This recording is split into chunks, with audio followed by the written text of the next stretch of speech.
Samantala, umabot na sa kabuang $256 million ang halaga ng tulong mula sa iba't ibang bansa at international organization.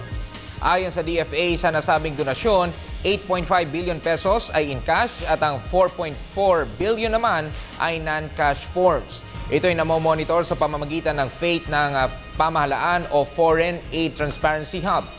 Ayon kay DFA spokesman Raul Hernandez, nasa $13 million dito ay idinaan sa pamahalaan. Kabilang naman sa mga bagong bansa na nagbigay ng donasyon ay ang Bangladesh, Brunei Darussalam, Cambodia, Czech Republic at Ukraine. Ayon pa kay Hernandez, lahat ng mga biktima ng bagyong Yolanda na may pasaporte ay hindi na kailangan magpresenta ng kanilang affidavit of loss for replacement sa DFA. Inatasan na ang lahat ng DFA offices sa buong bansa na ipatupad ang naturang direktiba hanggang Enero ng susunod na taon. Meanwhile, several donors such as Australia, Canada, New Zealand, and Norway have extended the amount of their assistance. $20 million of the $23 million grant provided by ADB came from Japan. Bagamat nawala ng tahanan ng ilang kabuhayan, tiwala pa rin ang mga taga-Ormoc City sila mawawalan ng pag-asa para makabangon mula sa hagupit ng bagyo. Narito ang ulat ni Eddie Arellano. Nawalan man sila ng mga bahay o mga bubong, pero ang di nawawala sa kanila ay ang pag-asang bumangon muli. Ito ang sinabi ni Ormoc City Councilor at LGU spokesperson Attorney Ruben Bingo Kapahi. Ayon sa kanya, naaabot 80 hanggang 90% ng istruktura ng lungsod ay sinira ng bagyong Yolanda. Dito sa Ormoc, full 80 to 90% siguro ng structures Not just houses, structures. Buildings, both public and private. Lahat ng structures may sira. No? Either total or partial damage sa bubong. No? And ganun kalakas yung bagyo dito.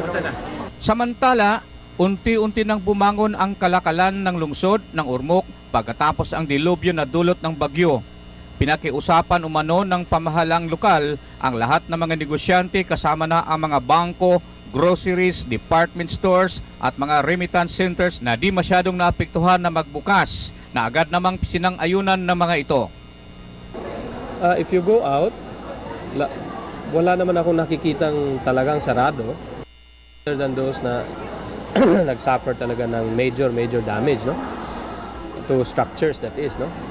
Yung Gaisano main nga natin dito, malaki yung damage sa bubong, pero I think they're partially open Ang Gaisano Riverside, ganun din, may open. Ang Robinsons, parang may mga basag-basag ata sa glass, similarly, nag-open din. Pero these are the big chains, no? Sa opisyal na talaan ng city government ng Ormoc, umabot na sa 36 ang patay kasama na dito ang 5 mga crew members ng isang barge na missing at 9 ang di pa nakikita. Minimal lamang ito kung ikukumpara sa Tacloban. Ito ay dahilan sa kanilang kahandaan sa mga panahong ganito. Talagang ipinatupad ng city government ang forced evacuation. Ayon sa NSO census noong 2010, ang Ormoc ay may populasyon na 191,200 na posibleng dumami hanggang 203,540 ngayong taong 2013. Para sa Telebisyon ng Bayan, kasama si Julius Masayon, Eddie Arellano.